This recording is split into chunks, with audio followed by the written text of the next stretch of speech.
was brilliant. But yeah, I, hello.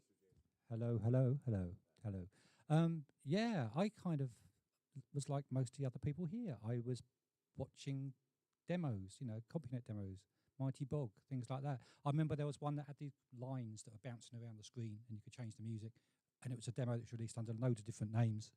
But that just captured my imagination that this machine could make these great sounds. And I must have only been about 13, 14 at the time, but I kind of went down the same route as everybody else then. The ZZAP64s, the Electrosound, the sound monitor, the rock monitor, write my own sound routines. Started to code because you had to, on the 64, the basic was basically pokes, which was essentially machine code, essentially poking addresses. So it made it very easy to learn how to take that next step into programming. But yeah, there were all of those little things. The one thing I think I probably, I think the one thing that really was for me, the thing that really made me want to do it was some of the ocean loaders and the thing on the springs, because they were the things that made me realise that I couldn't work out how somebody can make it sound so shit and somebody can make it sound so good. What's that magic in between? And I needed to know that magic. I'll stand up. Hello. I particularly relate to what Mike said, and I didn't do any kind of 64 releases apart from for my GCSE music composition, which I did on Electrosound, which Jason mentioned. Hey, Electrosound. Yeah, with its really, really awful timing. And my music teacher, Heather, just didn't really understand what I was giving her. Everybody else was doing string quartets and that sort of thing, and I would give her a TDK cassette, obviously, with this 3-channel kind of electronic stuff. And yeah, the demos were a big thing for me. When I got, I'm trying to remember what the first game I got where the music hits me, and I think it was probably Airwolf. That came out before Commando, didn't it? Yeah, Commando was the one that really was like, whoa! And actually the only Commodore 64 game that I've ever completed, because I'm not a very good gamer. So yeah, that was it, 64.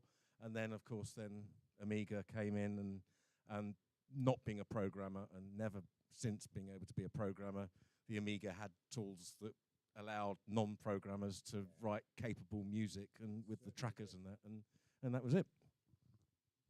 Cool, thanks very much. I mean, we've mentioned Electrosound here. Obviously, they had quite a high usage of memory and quite a high usage of raster. It was dreadful. So on a typical tune for the C64 guys here, how much raster time did you use?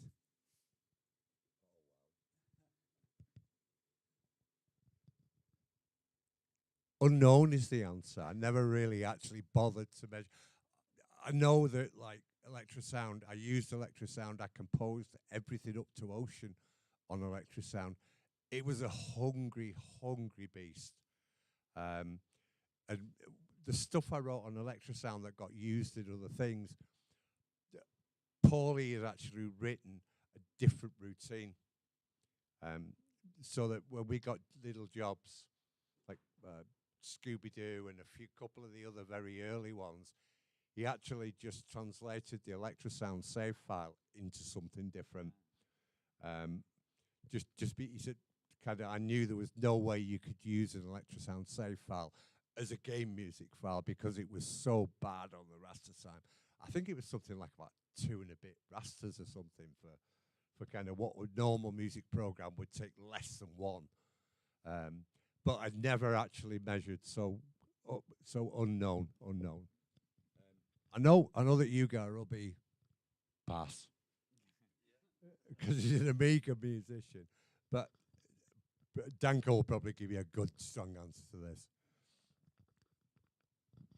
Approximately 120 scan lines.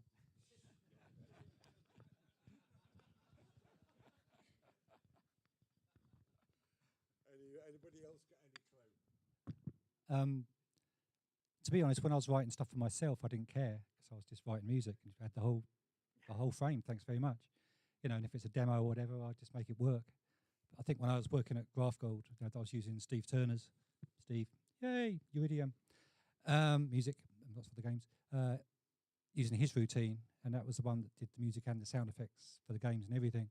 And that was obviously written to be quite tight. But I hated it in a way that I was used to having an editor to put the music in like a lecture sound, whereas with there was no editor. It was just literally putting stuff in data statements and compiling and running it. So I was kind of felt, but I couldn't, lots of mistakes were made. It took a lot longer, a lot more frustrating. Anyway, but because of that, though, the rest of the time, I'd say that. It was quite, we used to have Post-it notes always in the, I don't know how many Post-it notes we used to get through. Just packets and packets of Post-it notes, always on the borders. And you draw your pencil lines and different colours, and then you run the game again and see if it's taking less. So the idea is to always save as much as possible. So it was quite lean, quite good. Cool. So we move on to the Amiga now and talk about what was the sort of the first program or tracker you used on the Amiga. No, I can't. It was Sound Tracker, which I think was the first one, right, by Luborsky. And it evolved like quickly because of the scene, you know. Like a couple of years later, you had Noise Tracker, I think, came after that, which had like extra commands, so it was easier for us to like, for example, have a long note with a vibrato, and it also faded at the same time, which you couldn't do on a Sound Tracker. But in the end, it was like the Pro Tracker was what the final one. That I'm still doing music on, actually. So, but on a PC now, right? So it's like the PT clone, as they call it. But it's absolutely excellent. So yeah. Rowcraft, that's a Pro Tracker, yeah. But only 3 channels though, because I opted to. The coder said, yeah, you can use 4 channels.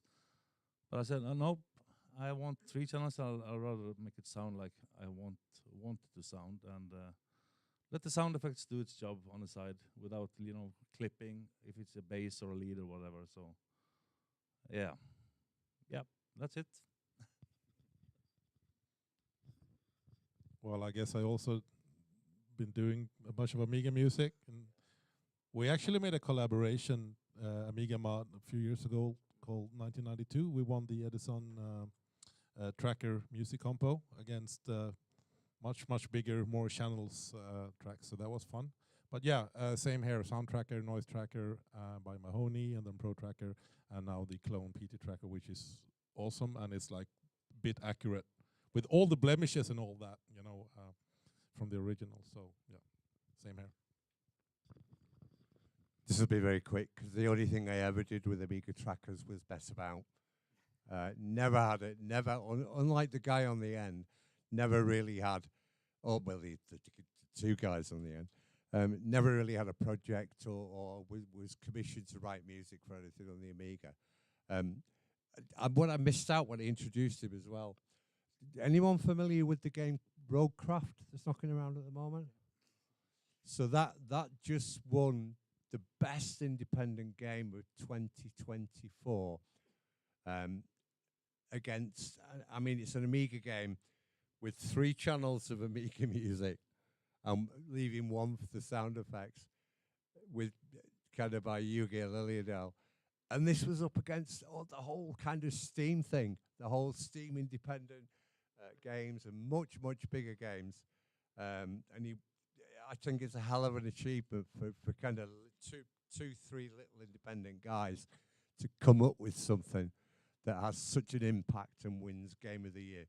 So yeah, he's kind of Amiga music. Yeah, he knows Amiga music. Definitely. No pass on this. You're an Amiga guy. I am. So I used to go to a computer club, and it was basically just copy everything that everyone's got. What's that disc? Shit games. Yep, I'll have that. Everything. One of them was Ultimate Sound Tracker, and I had no idea what it was, but obviously I copied it. And I went home, put it on, and honestly, I challenge any of you to go and put on the Ultimate Sound Tracker and try and get it to load in one of the songs. It's just so difficult to use. And somehow I managed to get it to do something and realized it was actually a music program. Obviously, the clue's in the name. And that was it then. I was sold. I just did nothing else but play on Sound Tracker. Obviously, that evolved to Noise Tracker, Star Tracker. Pro Tracker was the big deal. Obviously, when I started doing commercial stuff, that wasn't the ultimate Sound Tracker, no, thankfully. And that was it, yeah. It was just Sound Trackers all the way, really, for the Amiga. I would have liked to have done my own things and have some synthesis and all that, but I couldn't program then, and it took me a few years to be able to, and by that time I was too busy doing games for Psygnosis, so yeah, that's how I got going. So yeah, I think it was Sound Tracker 2 or something to start off with, and then yeah, I've managed to get hold of a copy of Noise Tracker somewhere, so that's what I was using. But to be honest, I used to use it for my own stuff again. When I was with Graph Gold, I ended up first of all I was using the routine that Steve wrote on the Amiga, so that was what was used in things like Simulacra and what he did the music for Rainbow Islands on the Amiga with, and ST. But then I wrote a new sound routine, and that was basically based on Chris Hillsbeck's TFMX. So it's kind of macro based. You had a lot more control over instruments, and basically little scripts. Play this for this long, do something else, add some vibrato, loop round, do this, that, and the other. So it was quite powerful, and that allowed me to write the music once, and then change that set of instruments or those commands per machine. So I could do an Amiga version and change the instructions to be AY based for an ST and stuff like that. So you could really sort of write multiple versions quickly.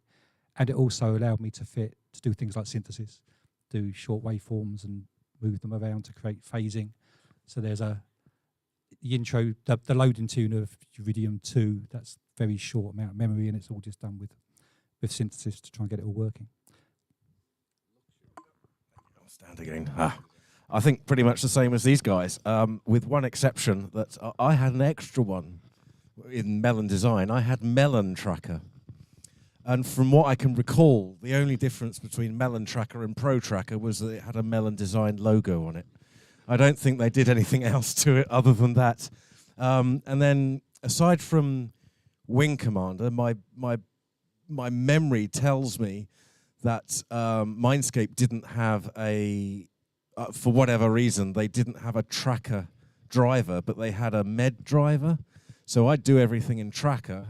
And then they would convert, or I would convert it to Med, and then it would be shipped as Med mod files or whatever you call them. So yeah.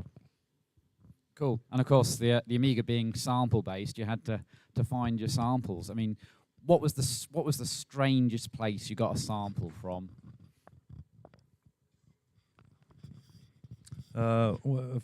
First of all, I have to divide it into two. We used to swap, samples, like snail mail to each other, right? So after we went to like the demo parties back in the early 90s, we of course got the contact information, and so we just swapped modules and samples as well. So if we sample a new synthesizer or whatever, we just sent them to each other. Like I had contacts in Finland, in Sweden, Denmark, all over the place, even Germany. And so that was one of the places, and the other one was that I was lucky enough to go in my class back in 8th grade.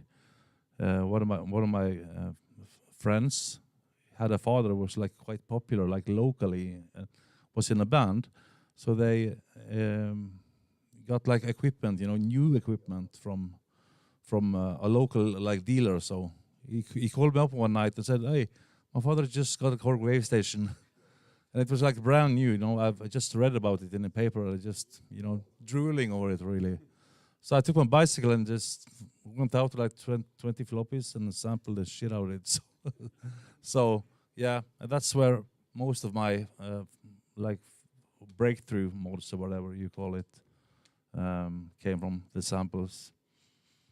So yeah, it's a two-way street. And of course we could also borrow from each other, right?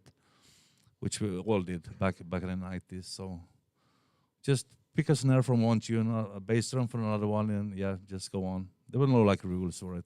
Just got some banter out of it, so it's all good. Yeah, borrow, right? Yeah, yeah. Yeah, I mean, initially, I mean, it was all about the ripping and the stealing, right? The ripping and the stealing. So you got mods that was unpacked, and then of course you're gonna pilfer some of the sounds and play around with it. There's a lot of music the first couple of years with trackers that is just Frankenstein from X amount of mods that were spread, and of course STO1, STO2, iconic. I wouldn't say they were great sources, but they were the sources, and everybody used them. Then eventually what happened, I was a member of a demo group called Phenomena, and I was hanging out a lot with Firefox, another Amiga musician, maybe you've heard of him. And also another guy that we were close friends with and spent a lot of time with was Thomas Dahlgren, Uncle Tom in Scoopix. And so Firefox, he got actually like a proper sampler, hardware sampler for Amiga. And Thomas Dahlgren, he had a Juno 106 Roland analog synthesizer. And I had a little home studio with drum machines and some synths. But I also had like proper preamps, line boxes, and filters, because my father was an audio engineer building equipment and hardware for Hagström, among others. And so I grew up in that. And we never liked a lot of the samples, so we made our own. And we made a series of like ST88 to 93 discs, whatever they were called, and others people got, we shared with. So basically we had like proper line signal, clean and boosted, and then using a digital filter from Yamaha to cut all the aliasing and so on. Like this was, for somebody being a teenager, it was pretty nerdy. But then again, we're all here, right, for a reason. So figuring out how to get rid of the aliasing when you pitch shift in the tracker, because you don't have interpolation back then like you do nowadays. And so we filtered everything. Like if we sampled at 8 kilohertz, we put a very steep filter from 4 kilohertz and upwards to get rid of that, and then boosted like 3.8 kilohertz and yada yada. And we came up with a bunch of samples and that we felt sounded much cleaner and better together between the three of us. And I think that that showed in the productions, and a lot of other people got to enjoy them as well. So yeah, first ripping and the stealing, and then trying to make better ones with proper gear. So that's how we did it. And pass.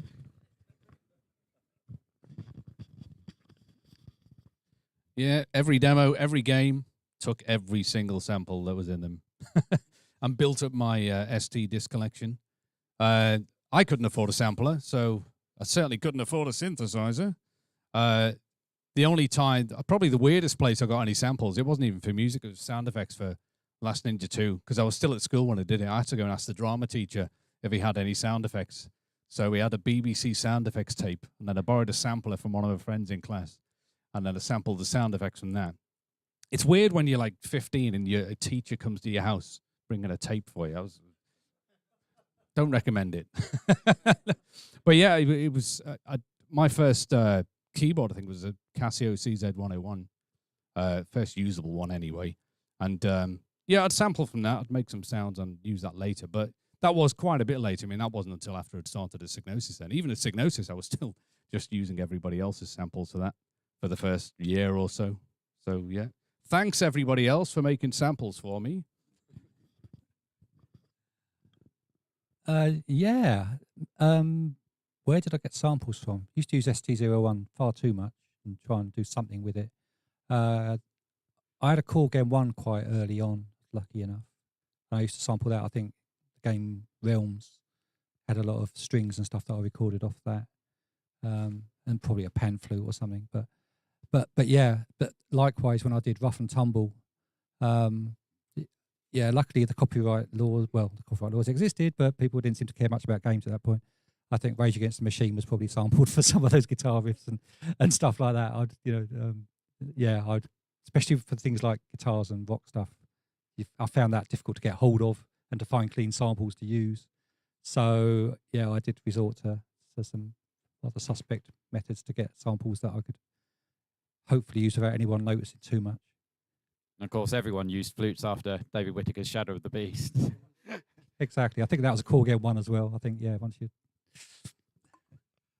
Yeah, again, I think pretty much the same as my colleagues here. Just nicking whatever you could. I kind of went down the route more of the chiptune stuff than the full size samples, and you can make a chip loop out of anything. So a fart or whatever, you can make an instrument out of that. And then when it got into sort of like the Mindscape times, I guess maybe 6 months or so before I started there, I'd bought a Korg 01W.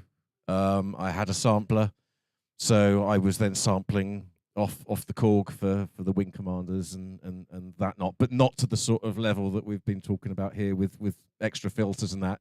And I could never quite understand why my samples sounded crap compared to my European counterparts, but that's the way it goes. Cool. And so, obviously, several of you worked on commercial games. I mean, did you ever have a really, really tough deadline or something where you had to produce a tune quickly? And did you make it? Yeah.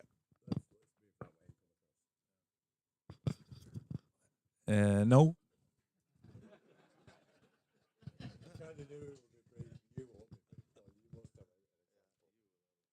I remember working on Pocahontas for Sega Mega Drive at Funcom in Oslo. We did this Super Nintendo and Sega Mega Drive version. A couple of us, I think it was Geir Chelta and me on the Sega, and Jeroen Tell did the Super Nintendo stuff. I did some dialogue for SNES as well, but it was a really rough deadline because if we didn't ship it for final QA, they would cancel the project, and Disney would not like that. So, I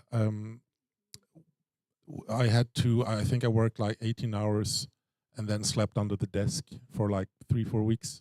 But we did ship it eventually. Yes, we did.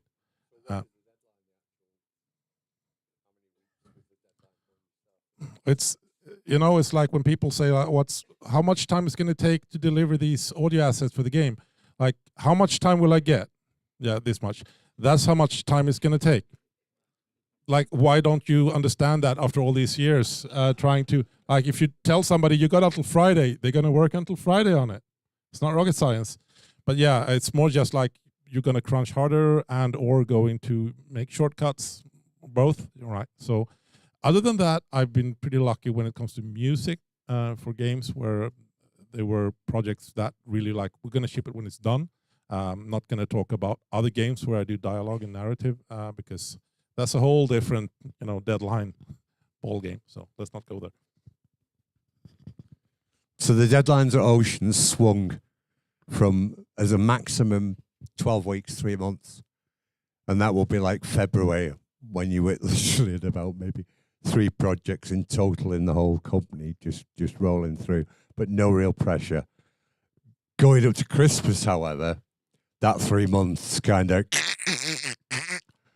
you kind of ended up with about a month on some title. We need to ship this. We've got to go. You've got 4 weeks. That's how long it is. Deliver it.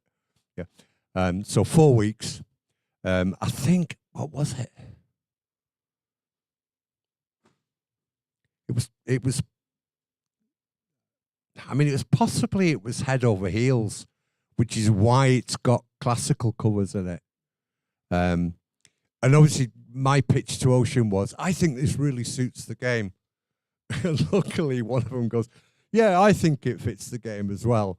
But for me, it was like, what can I do fast? Can I do something original or can I do something cover? So everything is covers in that game. From the title screen is a piece of really well-known classical music, and even the sound effects are kind of steals from other jingles and stuff from other games. But yeah, 4 weeks to kind of complete from start to finish.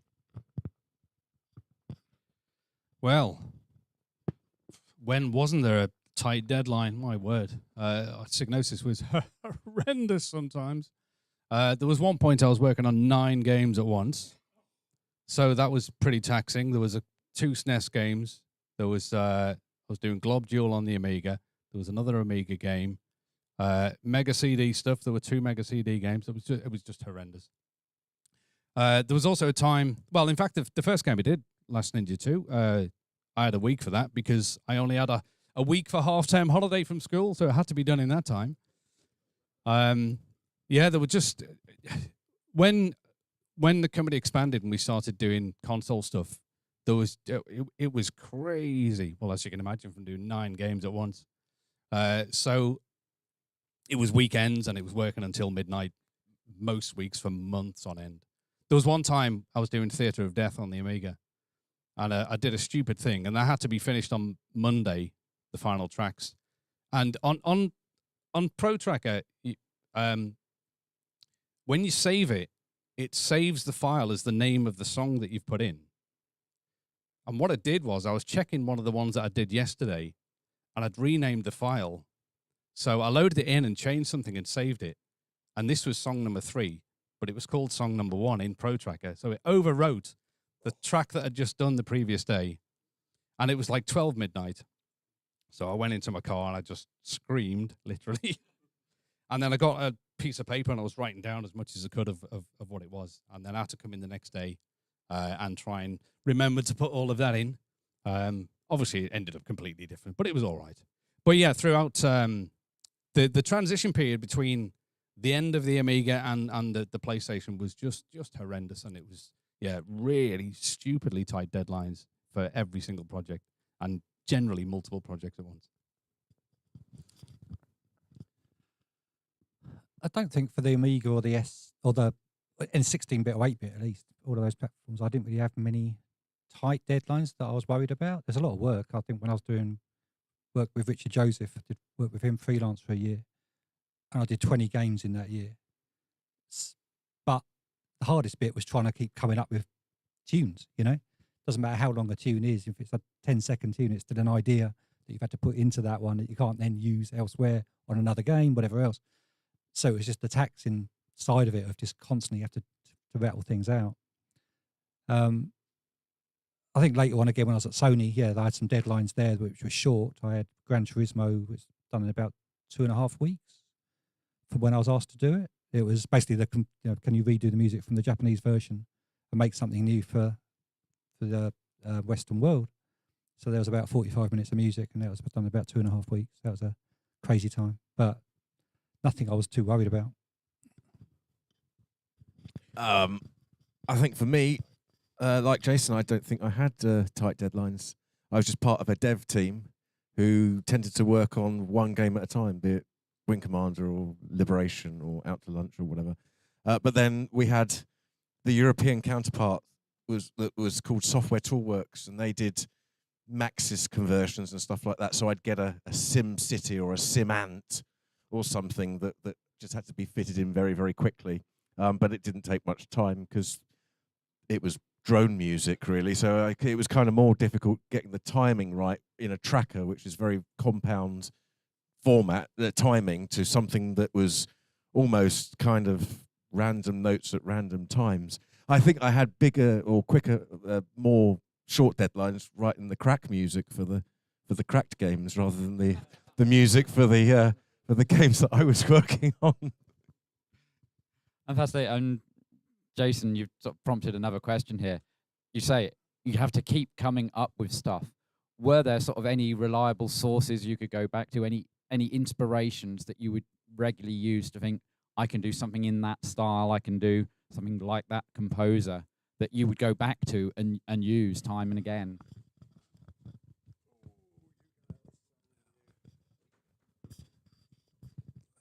Yes, there was, absolutely. Well, the strange thing is that, and I've heard this now in the last like 15 years, that people that grew up, with Amiga and the tracker music, they absolutely just love just watching the trackers, right? Watching the notes. So, and there were quite a lot of exotic formats, on Amiga. People had their own routine, like Shadow of the Beast by David Whittaker. So that was one of those I just had an action replay, So I just looked into the memory and snagged all the samples, and I made like my all the tunes, but in Pro Tracker, because I wanted to watch.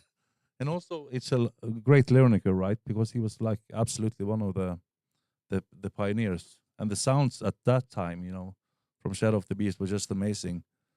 So yeah, there were quite a lot of conversions, and sort of like we had like some banter, with my local musician friends who This track from a video game, and mimicking that and trying to figure out how to do it, and taking also cues for melodies and harmonies and whatnot. But eventually, you kind of find your own thing, I think, and then it's been more to me like listening to something completely different. Like I've done some happy hardcore rave over the years. Not my favorite thing, but it was pretty successful. And the inspiration was country music. So I kind of like to mix it up like that and listen to something completely different. So if I'm working on some kind of industrial synth music, maybe I'm listening to singer-songwriter. That kind of broke the mold for me in a way where it's, I don't have to mimic, but I can find inspiration elsewhere. And I don't know at what age that happened, but yeah, as long as I can remember, eventually as I grew up. Yeah. I think the only thing with my Sid music that kind of recurs time and again is the fault of the time that I was writing Sid music, because good old bum diddy bum diddy bum diddy bum bass crops up quite a bit in the Sid music that I wrote. Once you kind of roll forward to 2010 and onwards and you look at the remixes, and also just this man relentlessly nagging me to kind of, stop using sample packs in your remixes. You can play, so play. Yeah. And I mean, it's true. I kind of did about 40 years in bands, so that I kind of had that performance thing as well. Then I'm drawn back to prog rock, which is kind of one of my roots, and that's kind of why a lot of the recent remixes that I've done sound the way that they do. When you start writing music, I don't want to call it real music, but kind of when you start writing music that's kind of real world music with real world instruments, you can't help but be influenced by the stuff that you grew up listening to. And so it creeps into the music that you write. And it's not necessarily riffs and actual pieces of music and melodies, but the feel, the soundscape, the style of it definitely creeps into what you write. So in the modern stuff I'm doing right now, it's definitely the stuff I grew up with that's influencing how it sounds. Yeah, that's about as accurate as I can put it. Well, I think historically my influences are just the thing I was listening to the day before, really. Because I'd be in that mind frame. Perfect example. I mean, this is affected by the times I had as well, tight deadlines. So when I was doing that madness of doing 9 games at once, I mean, Glob Duel itself on the Amiga had 36 tunes. That's quite a lot to get through. So there were different styles. I had to do 3 different styles for that. And there was a load of moody stuff. So I was listening to loads of Dead Can Dance for that. And I was copying little bits and pieces from that. I did Frankenstein on the Amiga. And one of the tunes in that is an almost note-for-note copy of the theme from Thunderball, the James Bond film. And there was some Art of Noise copies in there, here and there. Generally, I mean, I try not to be influenced. I just go with whatever needs doing for that piece. But yeah, when your deadlines are tight, you just can't help it. It's just, I mean, I didn't even realize I'd copied them until like 2 weeks later, and I listen back and think, oops, well, no one else noticed. So yeah, I think it kind of depends on what I'm working on. A lot of the time, especially I guess from the Amiga onwards, the game itself would dictate the sort of music you might be writing anyway. Or more to the point, the publisher or anybody else. If you're working in games, it's rare now, I'd say, if you're allowed to just write whatever you want in the style you want. You know, you're basically the the publisher, the designers, the producers, they're more likely to sort of guide you into what sort of music you should have. And it's not just music; it's the the style, everything. So unlike it was when we were doing 64 stuff, it's just like, hey, let's just write a tune. Let's just do something that uses some cool drums. Because you couldn't make it sound like a proper string section or whatever in 3 channels. So you made it sound like a really cool 64 tune.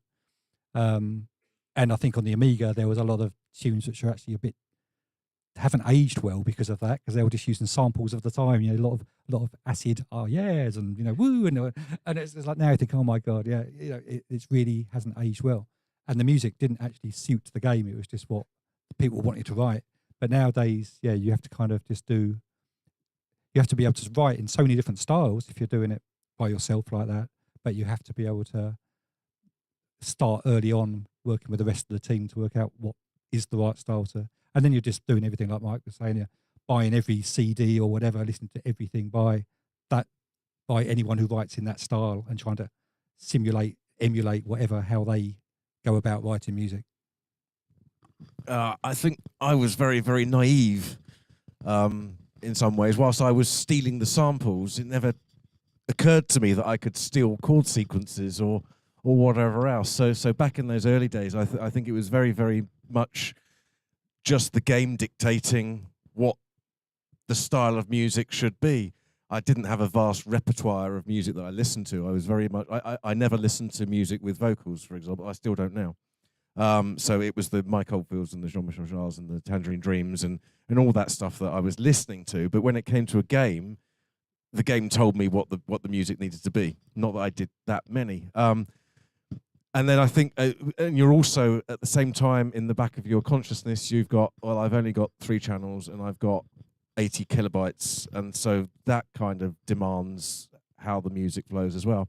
And then once CD-ROM came out and I was doing stuff like, Warhammer is a good example. Shadow of the Horned Rat and what was the other one? Oh, Jesus. Shadow of the Horned Rat, and then Warhammer, and the better one that sounded better, and it was like, it was obvious to me. I recently seen a film, Barbarian, the Arnie film with the Basil Poldoris soundtrack, and it's like, yeah, that's what I envisage kind of the feel for Warhammer, and the CD-ROM format then gave me the opportunity to do a shit bedroom copy of an orchestra, which is what we were doing, wasn't it? But then I think recently I haven't done any game music recently. The last games that I did the music for was F1 2015, 16, and 17. And 2015 and 16, I was just given a free rein because I was talking earlier about this. The reason that I did the music to those games was simply to save Codemasters money. We were using Ian Livingston to write the music. We were getting strings and whatever recorded at Abbey Road Studios, and then Codemasters couldn't afford to buy toilet rolls. So it was like, well, actually, I could just do the music for these games, and I can do it at home, and I can do it with software synths and whatever. And certainly in 15 and 16, you can very much then hear my personal influences with the Jean-Michel Jarres and that sort of stuff coming out into kind of. I wrote something that I think I wanted to listen to myself, really, and because I get bored easily, I can't write music that I don't like. That's why I found I struggled with F1 2017, because from having no constraints stylistically to on 17, I was told I wasn't allowed to have melody, I wasn't allowed to have chords, and I wasn't allowed to have percussion. So I said, well, basically, so you just want me to have some pads. I had to change those rules anyway because I wasn't getting anywhere with it, but it's not my style of music at all. I just, when I'm writing stuff, whether it's for a game or whatever, I've just got to be personally vested into it. Otherwise, stuff doesn't come out, Mark mentioned sort of moving into CD audio. Do you think there's been a big change in computer music? Do you think it is as creative as it used to be? Now we can just layer in orchestral music or bring in a someone who composes for film and TV and write the music. Do you think it's changed how game music feels these days? Well, I'm not really the right person to ask about that, since I'm basically a senior that recently just made music for like an Amiga game. But I think that because now you have just endless of possibilities, right? Because there's no constraints on anything. So I think it was, I don't know, for me it's easier to, like, if you're pushing yourself, you know, if you think that you have like 3 or 4 channels, it's more of a challenge, but it can also be very rewarding, you know, if you kind of find a key to the keyhole in a way, right, musically. But yeah, I think this is more your field. So I think there are 2 sides to this. Limiting yourself with low track count, Commodore 64 Amiga music, whatnot. Also early, post-tracker stuff where you had small building blocks and you didn't have that much space. Yeah, you had a CD for a PlayStation, but 90% of it was data, so you didn't really have that much music. So you still had to work with the sound chip on the PlayStation 1 that had at best, not that many minutes of sampling memory that you had to load in and just keep there. So I think with technical limitations are tremendously creative in the sense where you really have to think about what you're doing and be careful.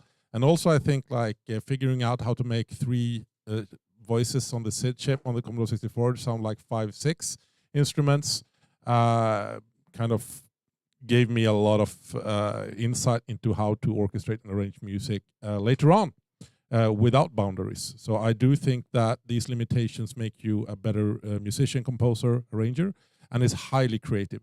Having said that, having no limits to make music for a game will also, allow any creativity. Instead of like, yeah, I would like to have a proper acoustic guitar here and some vocals or a symphonic orchestra. You can do that now. If somebody forced you to do like a symphonic thing on the Sega Mega Drive, it's not going to be very symphonic. And so on. Same on the Amiga and early PC games. So I think it's it can make you very creative with limits, but having no limits with the modern platforms allows for any creativity, because at the end of the day, nobody really cares how you made the music to reinforce and accentuate things in the story narrative and the game itself. And that's what counts at the end of the day, right? The player experience. And in that way, I think that the modern stuff can be more creative when it comes to the end product, that is. I think in a vintage sense, Commodore 64 and the old 8-bit computers, that would never be a problem, because, as Danko says, you kind of got your limitations of what you're going to do, and that's generally you creating the music and not even thinking about sampling at the time. I think once you slide forward and come into modern computer music now, like he says, the limitations have kind of gone, they've been lifted. And so you've definitely got games where somebody's created an orchestral piece and you literally just paste it into the game. And you've also got games which have got sufficient budget that you hire a sound stage and an orchestra and actually create the bespoke music for the game there and then. For the people who've heard me tell this story before, I apologize, but I'm just gonna reiterate it. What it relies on if you're going to create the music is a good, accurate brief that lets you create exactly what they want with no mystery. When we first kind of got together on the very first Encore album, he said to me, there's a music job going at Ubisoft. I'm like, oh, really? He said, but you may not want it. I'm like, okay, why? He said, well, I talked to the guy and kind of asked him what the brief was for the music. And the brief that he gave me was, I don't know what I want, but I'll know it when I hear it. And my response, I hope I don't offend anybody, my response was, thank you very much, but stick it up your arse. You can't work with a brief like that, I'm afraid. I think working with limitations of fun doesn't necessarily make you more creative. You've got to be a creative person anyway. The difference now with games is that the game type is quite different. Stuff's a lot more interactive now. If you're doing a bigger game, your music's got to be interactive. That inherently means it's going to be less melodic because it's got to be more transitional. So you're designing music rather than writing themes. So you're designing the feel of it. This is a combat zone, therefore we've got to have a bit of extra intensity there. But intensity, that's not really something to make a theme of, because that section can last for 25 minutes. So you've got to do this intensity piece of music, but you can't have it repetitive because then people will get annoyed with it. So I think just the type of games have changed. So there is definitely a difference, but I don't think it's to do with limitations so much. It's just to do with the way games have evolved. Yeah, I think money's involved quite a lot. I'd say that that publishers and people like that, if you want to do something different, they get a bit scared. I mean, that's just not with audio, that's with the games in general. Oh, let's just do another version of and change the character to something slightly different so we can pretend we're doing something new. There's a lot of that still, and but that's because games are costing, 3 million for a quick, cheap one sort of thing. Then I play stuff on Steam Deck or something like that, and I play some of them really cool games that do sound different, that do feel like there's still people out there having fun, making a game which is different, making stuff which is just for their own enjoyment and doing something different. It's nice now not to have the limitations. I mean, even CD music had limitations. You couldn't loop a track because it would have to end and then seek back to the start. So, when I first started doing PlayStation or CD32, you suddenly realise you've hit another technical roadblock. You haven't got those now. Now it's just streaming everything if you want, and you can really, not have to worry about that side of things. But I think, trying to make it sound different or quirky or unique, that's where it scares people with the money. Unless you start going down the route of the Steam Deck type smaller games where you can still try something new and different. So I kind of think the games industry is following the film industry by, I don't know, 4 or 5 years. You sing me the theme tune to Jaws or Superman or Star Wars or James Bond. Most of you might not be in tune, but you'll be able to sing me back roughly what that melody is. And then I say, okay, what about Iron Man? Anyone know what Iron Man sounds like? Or any of the Marvel films that are coming out now? And I think we copy the film industry. The way the film industry works is they cut a film to the soundtrack of another film. And then they go to the composer and say, well, we've cut the film to this soundtrack, so we need you to make me a soundtrack that sounds like that one, otherwise the cut won't work. And I think with games, and I think that limitations were part of what made game music. We had to be melodic, as was mentioned earlier. Otherwise, you've just got something that's boring. And that was the thing about a lot of the 64 stuff, was it was all about the melody. These guys created, and still do, create excellent melodies, like the films with Bond and Star Wars and whatever. And now the limitations have gone. We can do whatever we like, and you've got brand departments, marketing departments, all these other departments who aren't creators saying, well, we need the game to sound like this, or we want to use this particular composer, or we need to sound like Hans Zimmer because that's what everybody does. And that's what I think has kind of in the AAA scene anyway, I think that's what has kind of killed off game music. I thought in the independent video game development scene, I think they're still what I would call game music with melodies and just something that when I go and have a wee, I can sing the tune for 20 seconds or whatever, you know. And that's kind of where I've been. I also hate the games industry now because with the lack of limitations, I'm not as good as I used to be when there were the limitations and there were less of us who were able to do it. So I don't get game music gigs now because I'm not good enough. But back on the Amiga or whatever, because I understood the limitations and I could work with trackers or whatever, I could get some work.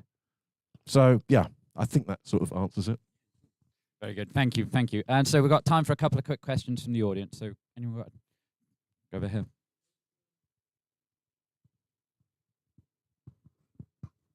There was a brief mention of other formats like TFMX format modules and things. Did anyone ever use Future Composer or any other synth-oriented play routines on the Amiga?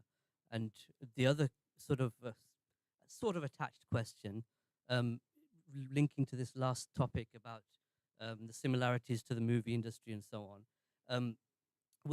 I feel anyway, correct me if I'm wrong, with a lot of the earlier games on 64 and so on, where there was synth-based music, sometimes a part of the energy of the music was linked into the action that was taking place in the game, I assume that there was some sort of algorithmic relationship or some pointage or certain explosions will trigger a certain type of thing. I don't know, something like that. Did you find that there was more of a detachment with that sort of interactivity with the more modern soundtracks on current games? Because it feels like it might be harder to make it as interactive, if you know what I mean, or as hooked in. Oh, and another question which kept repeating in my head. Sorry, and I must get it in. You mentioned Pro Tracker. Obviously, that's kind of where the evolution of the mod trackers went. There was, some of the, I'm sure, I think it might have been Skid Row or Anarchy or so on, some of the crackers or intros or whatever, because they had obviously very small space to work a tune in and the samples, there was something called MTS, I think, which is like a synthetic sample in order to make it really small, but it got that tonal quality that you had from the SID type of synthing. Did anyone play with that type of sampling? I think probably maybe you did a little bit, but question. Did you get all that? Yeah. Well, I can answer the first question about. I double Future Composer. That was the one that Jukka and Hippel made, right? Yeah. I think I was on like version 1.3 or 4. I don't remember, but I never like released anything scene related or anything. But I dabbled in it for just a short while. I also a friend of mine knew Fredrik Hahn, who made Fred Editor, which was like a very synthetic. What do you call it? A synthesized. Sorry, yeah. But you can also use samples there, but we just stayed away from that because we just loved the sound. It sounded like a 64, but you know you had the extra channels. So yeah, TFMX was a no back in the day, of course, because they just held on to it years back. But I think everything you could get everything now, right? Downloadable at Exotica or something. Most of them anyway. Yeah. But yeah, that's it for me. Like for the exotic bits anyway. Sidmon also, but just a tiny fraction of maybe like 100 hours, and it feels like 2 hours, you know, because we just lived in front of whatever music we had on Amiga. So yeah. So when it comes to real-time generated waveforms and effects on the Amiga, the problem was more like, yeah, you got a bunch of those. In Phenomena, we had the Twins and also Siphoid that made a music line. The issue is that they take a lot of CPU. And if you want your music to be in a demo, the demos are pretty CPU intensive and memory intensive. So if you didn't do music that took a little memory and minimum with CPU, nobody's going to use your music. It's that simple. And we were doing a lot of music for demos, at least the two of us. And so that kind of was the limit. I was helping out with developing part of the algorithms and features in the music line editor, but never actually made any music in it. And again, like the thing with the Pro Tracker is that it takes very little CPU. It's pretty brilliant in that sense. It was made by a non-musician, a programmer that had to make music routine for a game, so you could focus on doing the rest of the game. And so it's highly portable and minimalistic with the CPU. So that kind of dictates what it is that you get to do if you want to do demos, for instance. You can do maybe a very cool intro song, taking up everything in the CPU for a game, but then in game not so much, right? The other question you had with interactive music, I would argue that nowadays you can do way more things than you could before, because you have these third-party audio engines like Wise and Fmod, and you have access to a game engine like Unity or Unreal or what it may be, and there you can do your scripting and set up things where if something happens, if there's an animation for some kind of attack from an NPC, or if there's whatever's going on, you can expose that data and use that to trigger anything you want, and you can sync things. So you can have layers and stems that come and go depending on how angry the final boss is, right? And toggle through different intensities of the drum track that is synced to something else. You can do diegetic music where a character plays a violin in game, and that's synced to the music by Hans Zimmer. If it, and then you can just use all these advanced systems to orchestrate things and trigger things and sync things in a very, very advanced way nowadays that you could not really do back then. I developed this kind of interactive thing at Funcom for MIDI-driven music on the PlayStation 1, and we never got around to use it. But that was pretty complicated, and to compose in that would be very tedious, and nowadays it's much, much easier. So I would argue it's actually easier to do very interactive music nowadays compared to on the old systems and hardware. Can probably only talk about the third part of the question. And the one thing that you never had inside with C64 music was that ability really to have more than one piece of music as kind of a main theme. And it was just memory limitations, that was it. It was what you were given and what you could fit in. Taipan was the very first game that I kind of really intensely listened to the brief and then went and kind of sat with the programmers and watched it run and looked at the different levels and then thought about the music that I would do. And it was probably my first naive attempt to try and make it more like a film score. So you kind of had that title theme, but then we got into the action and it was a different theme. And then when the ship was becalmed, there was another piece of kind of sound effects. And obviously there was this challenge of fitting the whole of that thing in 8K, including the player, which was Martin Galway's player, which is, what should we say? Is what? Hungry. But nevertheless, that was kind of the nearest I ever got to thinking about the music matching the action, but it wasn't smooth the way that Danko describes with a driver like Wise, where you literally have a fade and you go into a different scene and the music just fades with it and goes into a different scene, and it carries the big part of the atmosphere that you're getting. So for me, there was no way you could do that in any effective way. in the 8-bit era. It kind of needed to move forward to Amigas and 16-bit machines, and then you had a bit more scope to be able to do it. And obviously then you move forward to PC games and modern games now, AAAs, and it just does it, kind of automatically within the game. You get that transition. Yeah. Well, the whole point of it is that it feels cinematic. That emotionally, that's the experience that you get.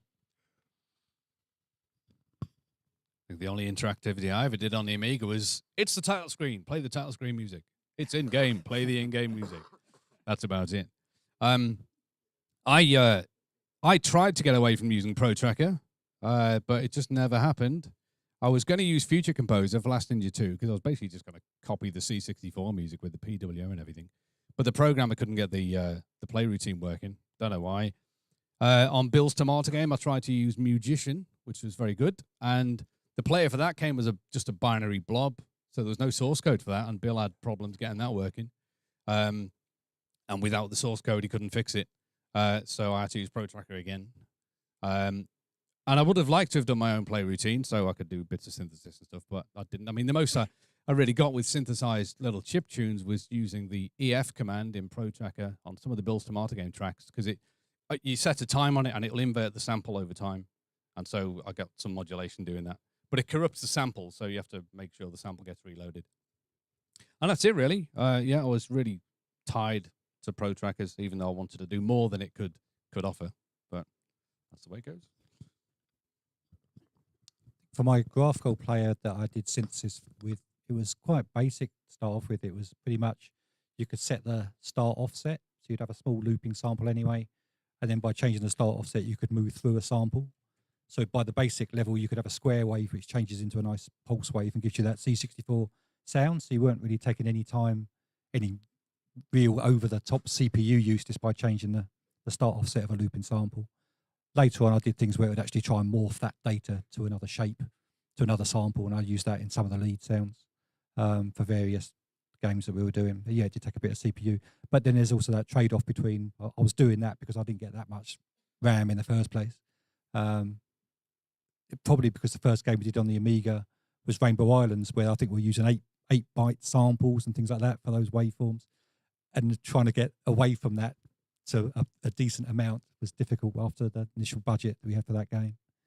For the interactive stuff, I think nowadays you could do far more. I think maybe the 8-bit games, especially the 64, it just sounded like they were doing things in time because the music was more pacey and was doing things that seemed to fit the game a lot better anyway.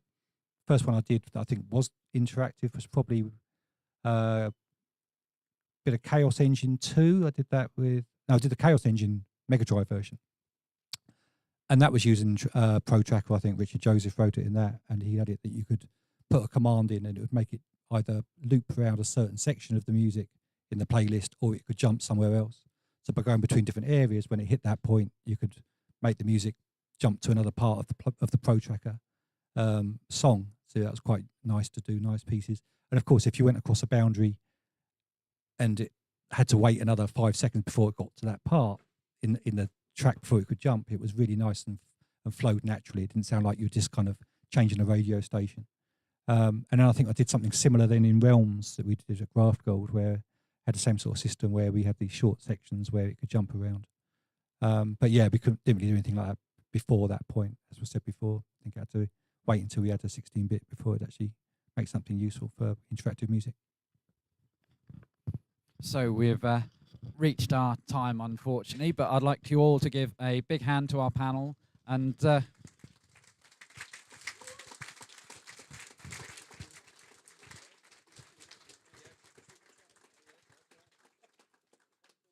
so thank you all for taking part, and they will be around during the rest of the evening. If you ask nicely, they might sign stuff for you.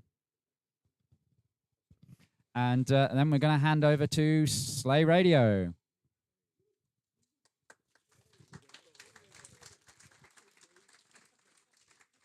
There may be a short technical delay where things switch, but be patient and do stick around and enjoy the Slay Radio show.